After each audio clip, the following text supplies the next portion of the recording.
Hello and welcome back to Muslim Convert Learning Arabic. I finished lesson 1 and now on to lesson 2. And there's this word ذَلِكَ. It means that. مَا ذَلِكَ, what is that?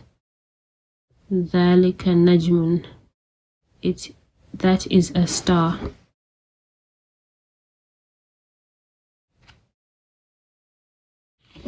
And it's the same for this, or this one's slightly different. It says هذا مسجد, this is a masjid, a mosque.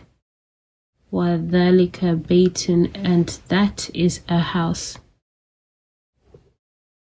I like how this all comes together, because now these are simple sentences and the vocabulary build-up is good because you get to notice, and the pictures help a lot because you can tell what each thing is.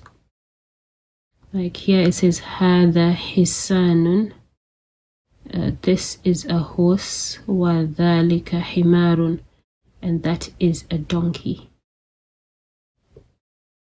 Thanks for watching and see you again in the next video.